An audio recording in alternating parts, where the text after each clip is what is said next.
Hello guys, welcome back to Naveen చనరి. ఇప్పుడు మనం ఒక ట్రైలర్ని రివ్యూ చేయబోతున్నాం.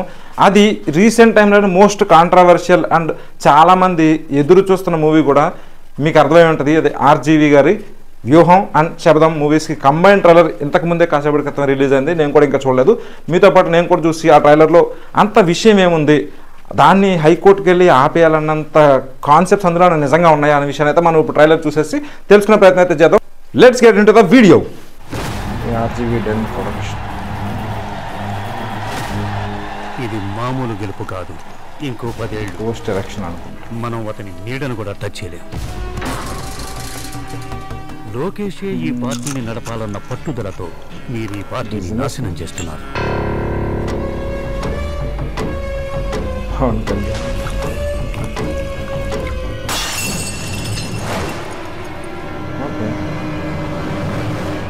ఆ జగన్ని కిందకు లాగడానికి మనకత్ర కావాలి.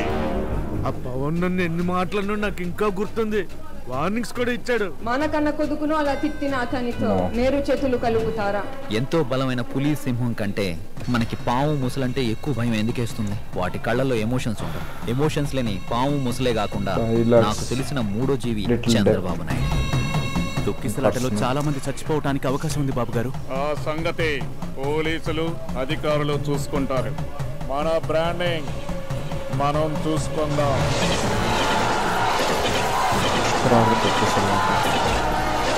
2019 ఎలక్షన్స్ ముందంటే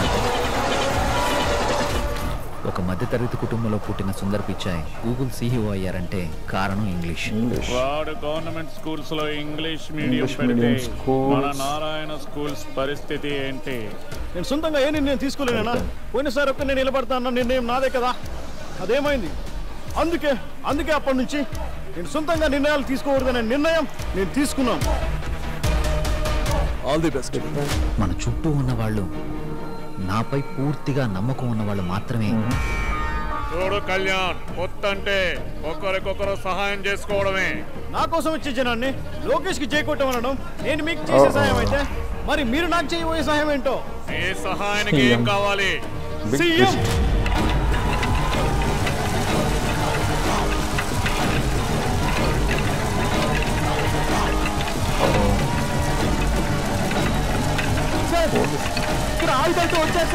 ప్రజలని మోసం చేస్తే శిక్ష ఎవరికైనా తప్పదు అన్న భయం ప్రతి లీడర్కి తెలియాలి.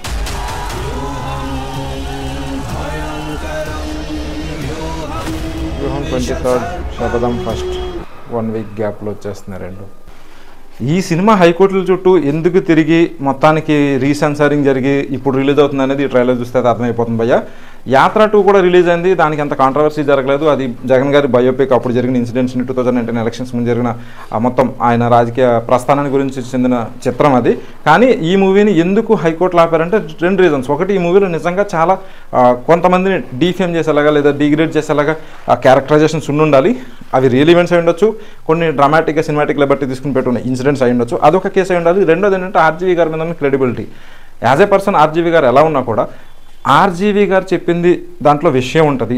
ఆర్జీవి గారు ఒక విషయం చెప్పారంటే అందులో ఎంతో కొంత 50% పైన నిజం ఉంటుంది. ఆయన రియల్ థింగ్స్నే తీసుకుని చూపించడానికి ట్రై చేస్తారు. ఆయన అంత డేరింగ్ పర్సన్. ఆయన చెప్పేది మాత్రం నిజమని చాలామంది నమ్ముతారు. కాబట్టి దానివల్ల ఈ 2 పాయింట్స్ మీద అయితే ఇది హైకోర్టులో తిరిగి మొత్తానికి అయితే రిలీజ్ అవుతుంది. ట్రైలర్ చూశాక మాత్రం హైకోర్టులో దీని మీద ఎందుకు ఇంత ఇదైంది అనేది మాత్రం మనకు క్లారిటీ వచ్చింది. చూస్తే ఇందులో బేసిక్గా జగన్ గారు విక్టరీతో స్టార్ట్ చేసుకొని 2019 post events, English medium schools establish చేయడం కానీ, స్కూల్స్లో ఇంగ్లీష్ మీడియం పెట్టడం కానీ, అట్ ద సేమ్ టైం కొన్ని రిఫార్మ్స్ని తీసుకురావడం కానీ అవన్నీ చూపించారు. ప్రైవేట్ స్కూల్స్కి ఎలాగైతే ఇంపాక్ట్ అవుతుంది అదంతా కూడా చూపించారు. అట్ ద సేమ్ టైం ఎలక్షన్స్కి ముందు పుష్కరాల్లో జనాలు చనిపోయింది అది కూడా చూపించారు. And at the same time CBN గారు అరెస్ట్కి రిలేటెడ్ సీక్వెన్స్ కూడా ఇందులో చూపించారు. అండ్ ఒక పవన్ కళ్యాణ్ గారికి, లోకేష్ గారికి ఒక కాన్ఫ్లిక్ట్ ఇంటర్నల్గా నడుస్తుందన్న పాయింట్ని అయితే రైజ్ చేస్తారు. ఇదైతే ఇంట్రెస్టింగ్ ఉండబోతుంది. ఇది ఎంతవరకు తీసుకుంటారు జనాలు అనేది చూడాలి. ఈ 2 మూవీస్ కూడా March 1st శబదం, February 23rd వ్యూహం అయితే రిలీజ్ అవుతున్నాయి. ఇవి రిలీజ్ అవడానికైతే అన్ని దారులు తెరుచుకునే ప్రస్తుతానికి. రిలీజ్ అయిన తర్వాత ఏ లెవెల్ కాంట్రవర్సీని క్రియేట్ చేస్తాయి, పొలిటికల్గా ఎవరికి హెచ్చింగ్ అవుతుంది, పొలిటికల్గా ఎవరికి మైనస్ అవుతుంది అనేది మూవీ రిలీజ్ అయిన తర్వాత తెలుస్తుంది. బట్ ట్రైలర్ చూస్తే మాత్రం కాంట్రవర్సీస్కి అయితే కుదరలేదు అనిపిస్తుంది. సో ఓవరాల్గా చూసుకుంటే శబదం, వ్యూహం ఈ రెండింటిని డివైడ్ చేయాల్సి వస్తే ఎక్కడ మార్కింగ్స్ చేస్తారనేది మనం చాలా ఇంట్రెస్టింగ్ ఉండబోతుంది. స్టార్ట్ అయితే రాజశేఖర రెడ్డి గారి మరణం నుంచి స్టార్ట్ అవుతుంది. అండ్ సీఎం అయ్యే వరకు జగన్ గారిది ఫస్ట్ పార్ట్లో ఉంటుంది, సీఎం అయిన తర్వాత ఆయన తీసిన మిగతాదంతా కూడా శపథం ఉంటుంది అన్నది ఒక టాక్ నడుస్తుంది. లేదు అంటే మాత్రం జగన్ గారు ఎప్పుడైతే అపోజిషన్గా లీడర్గా సెలెక్ట్ అయిన తర్వాత అసెంబ్లీలోకి శపథం చేశారు, నేను సీఎం అయిన తర్వాత అసెంబ్లీకి వస్తానని చెప్పేసి అక్కడ నుంచి స్టార్ట్ అయ్యి దాని తర్వాత రిపర్కషన్స్ అవన్నీ కూడా ఆయన సీఎం అయిన తర్వాత అక్కడ నుంచి సిబిఎన్ గారు అరెస్ట్ వరకు అయితే ఈ ట్రైలర్లో అయితే కనిపిస్తున్నాయి. ఆ తర్వాత ఎక్కడికి ఎలా ఎండ్ చేశారు అనేది, లేదా నాకు తెలిసి అన్న 2024 ఎలక్షన్స్లో మళ్ళీ గ్రాండ్ విక్టరీ వచ్చినట్టు లేకపోతే సంథింగ్ ఆర్జీవి గారి ఫ్లేవర్ అయితే ఖచ్చితంగా ఉండిపోతుంది, అక్కడితో కంక్లూడ్ చేస్తారనుకుంటున్నాను. ఏదేమైతే మొత్తానికి చాలామంది సినీ లవర్స్ అయితే ఈ మూవీ కోసం చాలా ఎగరగా వెయిట్ చేస్తున్నారు. అది గైస్ వ్యూహం అండ్ శబదం కంబైన్ ట్రైలర్ యొక్క డీటెయిల్ అనాలిసిస్. ఈ ట్రైలర్ మీకైతే మీ ఒపీనియన్ ఏంటి, మీకు నచ్చిందా లేకపోతే దీంట్లో మీరు ఏమైనా కాంట్రవర్సీస్ని ఎక్స్పెక్ట్ చేస్తున్నారనేది మీ యొక్క అభిప్రాయాలను అయితే కమెంట్ సెక్షన్లో పెట్టండి. దాని గురించి కూడా మనం మాట్లాడుకునే ప్రయత్నం అయితే చేద్దాం. Until then stay tuned to Naveen January, keep watching for more updates.